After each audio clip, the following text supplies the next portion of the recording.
Good morning, guys. I hope you guys are safe in the home this time. Yeah. During this pandemic period, our classes will be going through the online mode. I hope you guys will learn the sessions. Okay? Clear? Clear. And please be safe. Okay?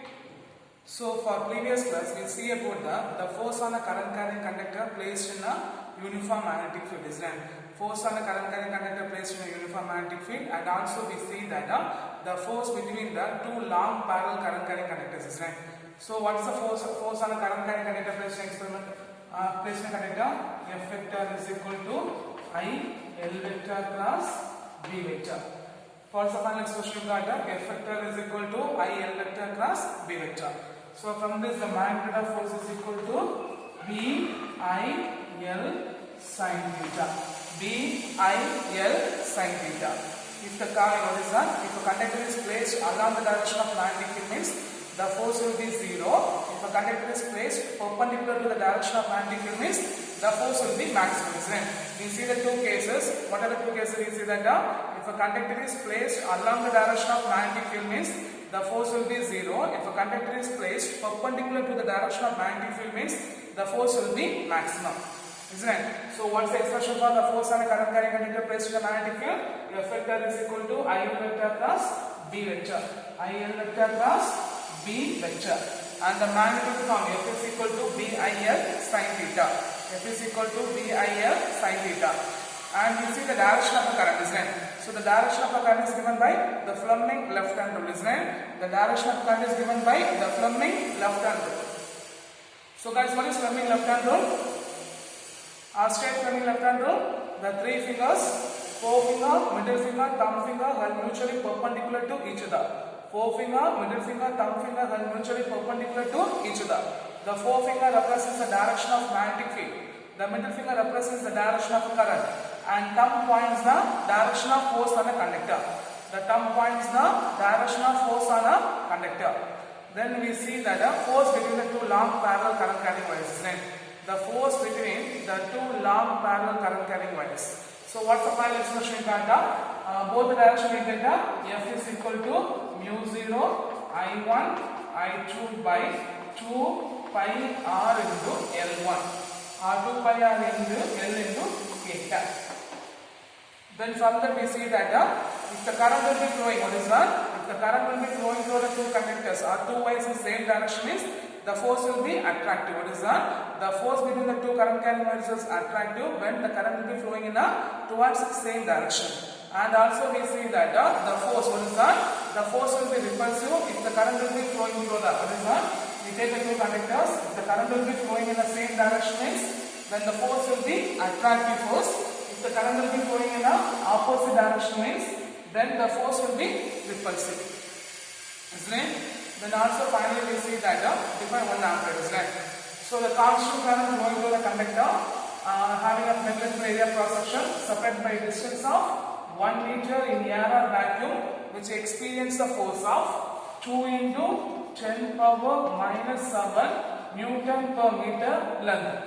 Newton per meter length is stated as 1 ampere. Is stated as 1 ampere.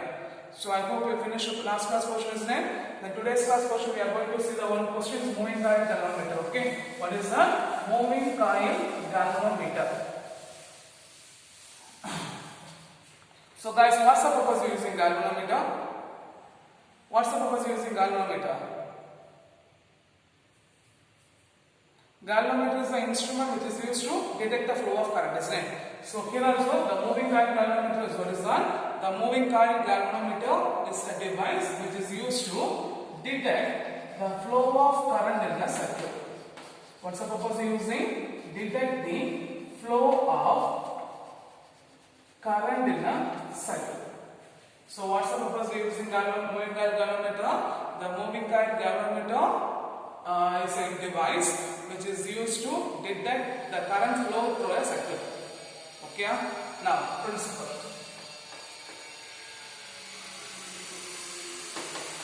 So what's the principle is that before that in between that one topic is there, okay, the top that is the deleted portions, okay, that is the deleted portion. So we cut short the portion, okay. So what's the principle is here means when the current carrying coil, what is that? When the current carrying coil placed in the magnetic field. When the current carrying coil placed in the magnetic field, they experience torque force. They experience torque. So what's the principle of a moving coil galvanometer? When the current carrying coil is on, when the current carrying coil placed in the magnetic field, they experience torque force. So guys, what is torque? In the first lesson already we learned torque, isn't it? So guys, what is torque? The torque is defined as one of the force into perpendicular distance between them, isn't it? Torque is defined as one of the force into perpendicular distance between them. Next one is construction. Okay, so it consists of a rectangular coil. What is that? It consists of a rectangular coil P, Q, R, S. It consists of a rectangular coil P, Q, R, S of insulated thin wire. Of insulated thin wire. So the coil contains the large number of strands of copper wire. What is that? The large number of strands of copper wire wounded over the thin metallic frame. Wounded over the thin metallic frame. Okay. Then a cylindrical soft iron core. What is that? A cylindrical soft iron core is symmetrically placed inside the coil. Okay. What is that? A cylindrical soft iron core is symmetrically placed inside the coil. Okay. Now the rectangular coil is placed between the two powerful horseshoe magnets. The rectangular coil is placed between the two powerful horseshoe magnets.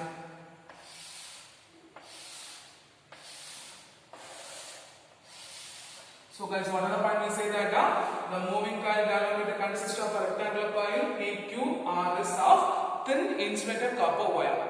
The coil consists of a large number of strands of copper wire wounded over the rectangular metallic frame. Then a soft iron core or a cylindrical soft iron core is placed symmetrically inside the coil. Now, the rectangular coil is placed between, what is that? The rectangular coil is placed between the two powerful horseshoe magnets. Okay. Now, the upper end of a rectangular coil, what is that? The upper end of a rectangular coil is connected to the fine phosphor bronze strip. What is that? The upper end of a rectangular coil is connected to the fine phosphor bronze strip. Okay. The lower end of a rectangular coil is connected to the hair spring, which is also made by phosphor bronze. Okay. So the upper end of a coil is connected by, what is that? The upper end of a coil is connected by a fine phosphor bronze strip. The lower end of the coil is also connected by a hair spring, which is also made by phosphor bronze. Okay. Now a small mirror. What is that? A small mirror is placed on a fine phosphor strip, which is used to measure the deflection with the help of a lamp and scale arrangement. With the help of a lamp and scale arrangement. Okay. Now the upper end of a torsion coil. What is that? The upper end of a fine phosphor strip will be connected by a torsion head. Is connected by the torsion head. Is connected by the torsion head. Torsion means it can be rotated. Okay. We can be rotated. Clear? Clear. Now, in order to current passing through the coil, what is that? In order to current passing through the coil, the suspension strip and the spring.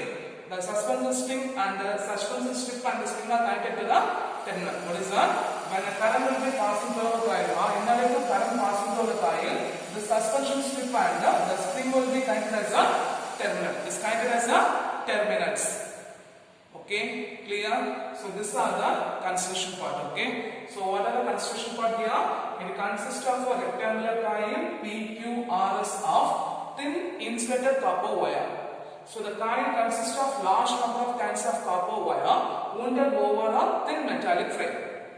Then a cylindrical soft iron core, which is symmetrically placed inside the coil. Okay. Now the rectangular coil is placed between the two powerful horseshoe magnets.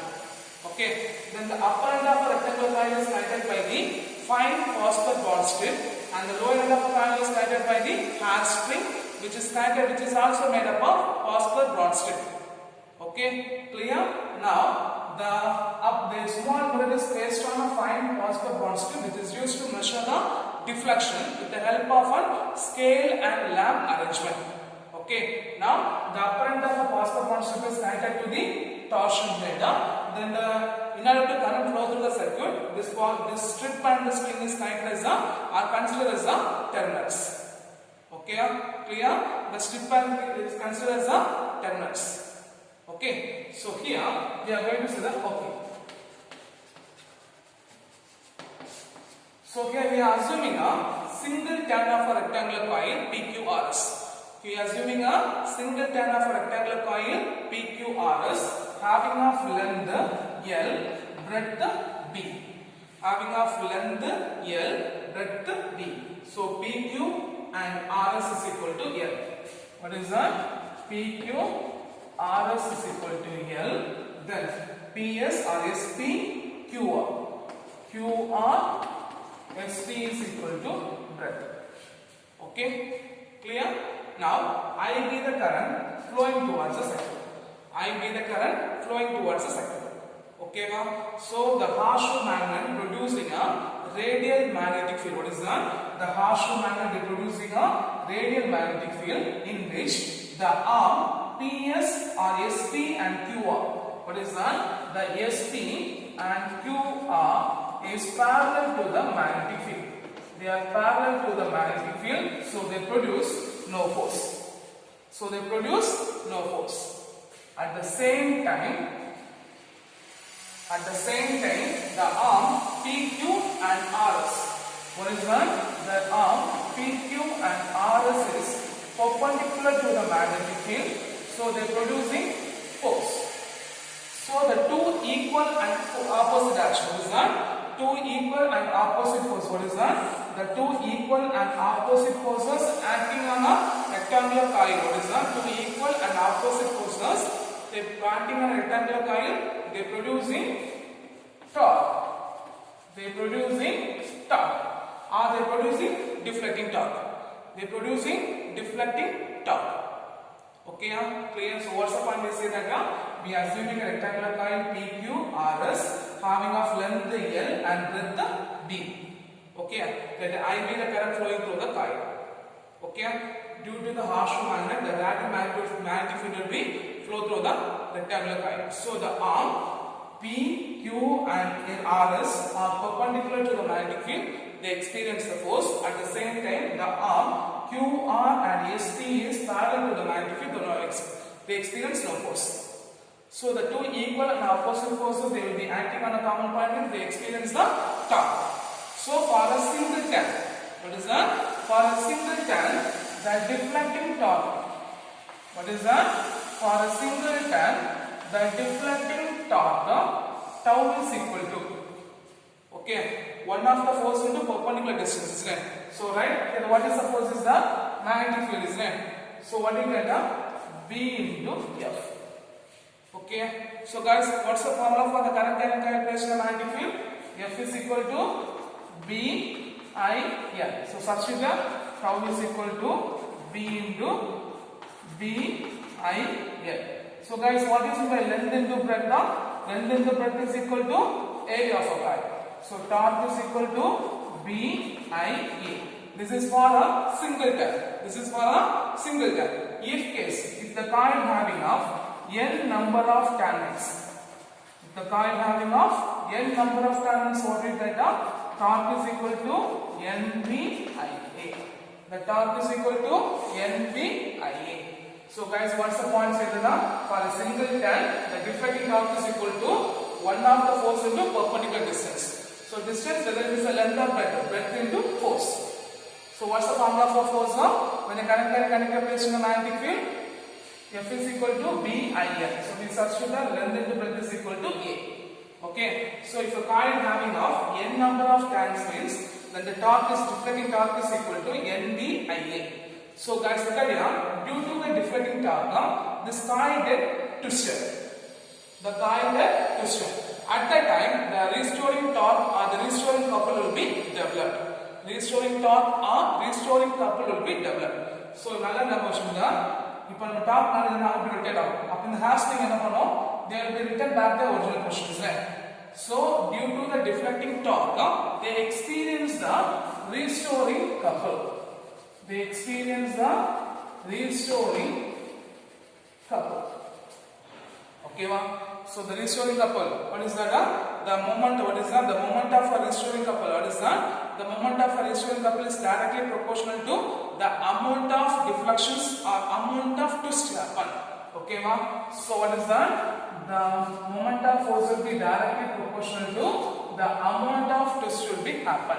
So tau is equal to C into theta. Here C represents, what is that? Here C, some book, okay, K represents. Okay. So the K represents the restoring couple per unit twist. What is K represents?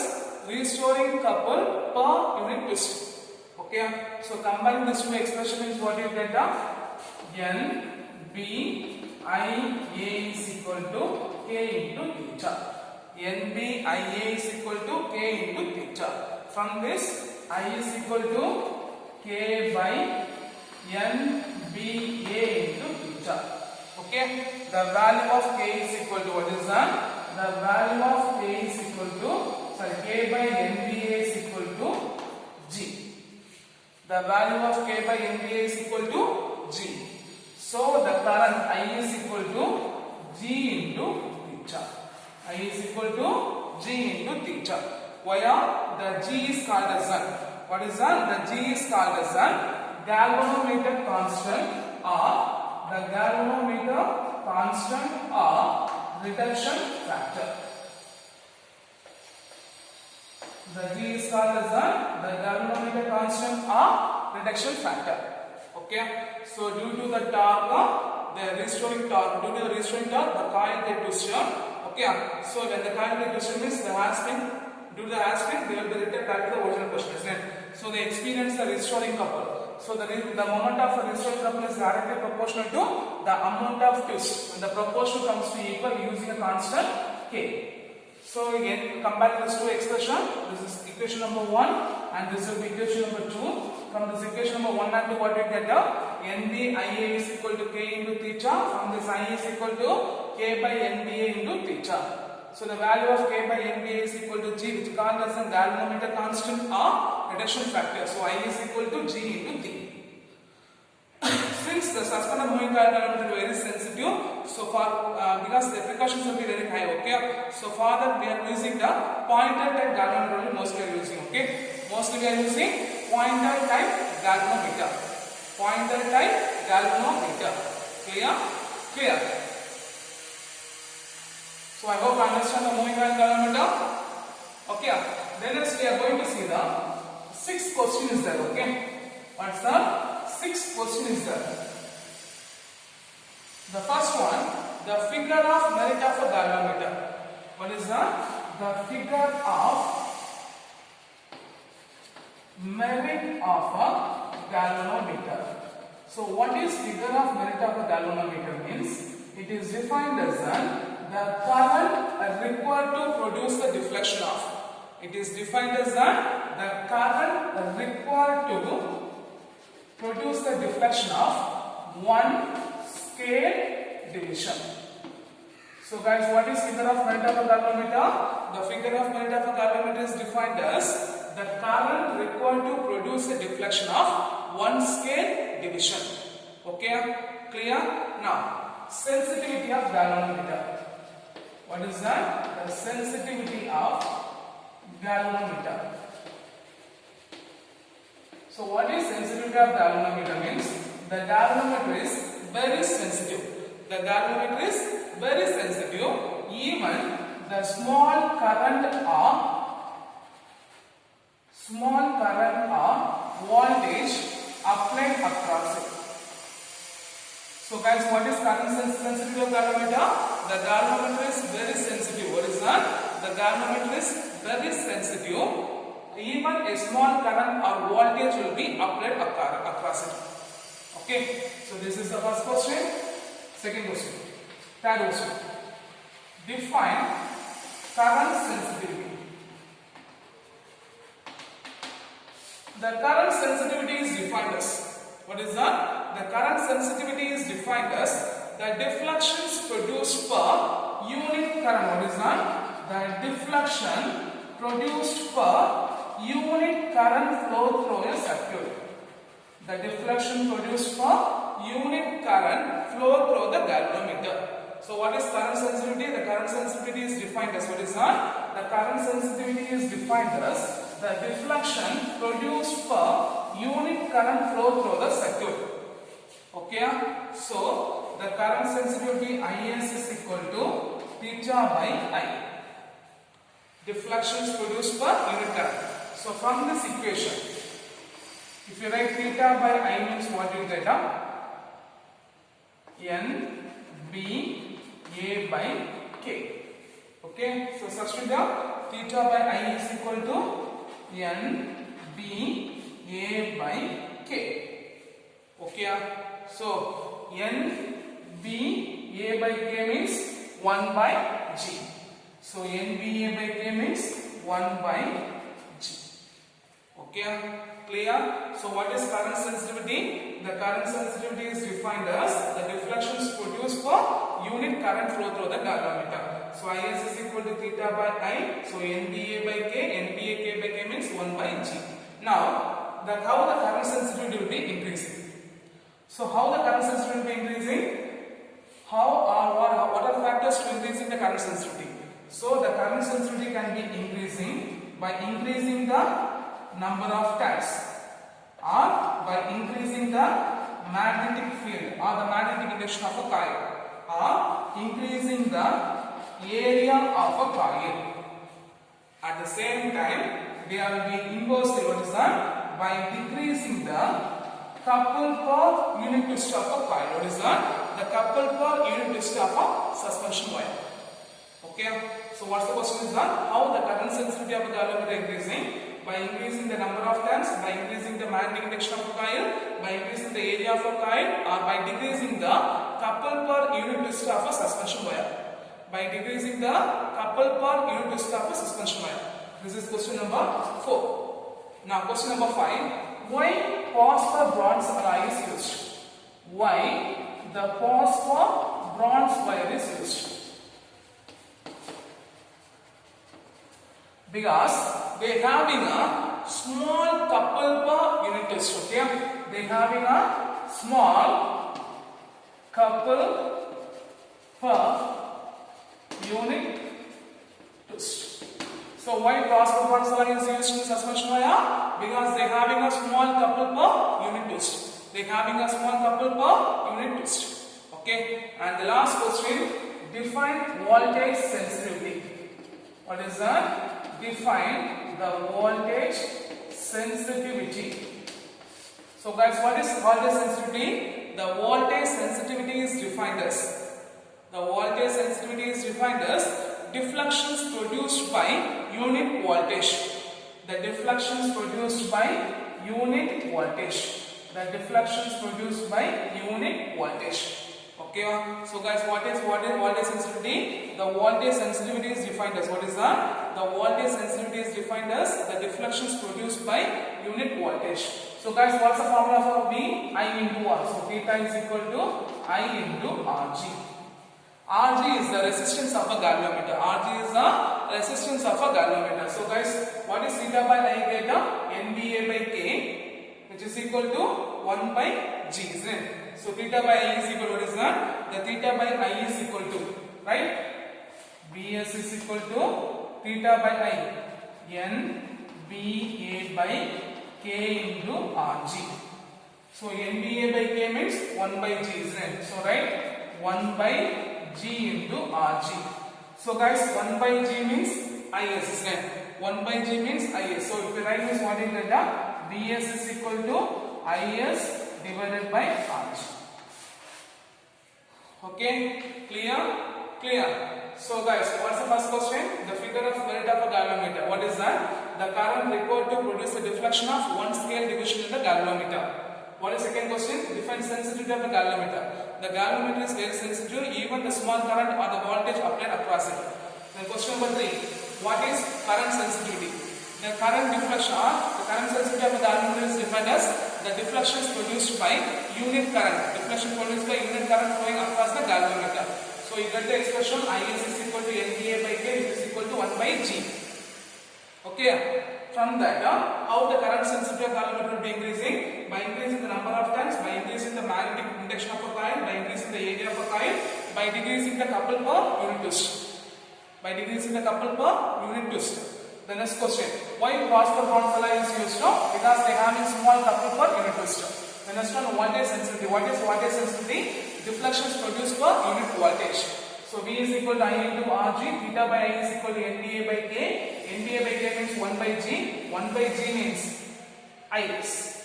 Okay. So for this session, whatever question is that explain the moving coil galvanometer, and we see the 5 important 2 mark questions. Okay, so 6 important 2 mark questions. Okay, clear? So I hope you understand the session. Thank you guys.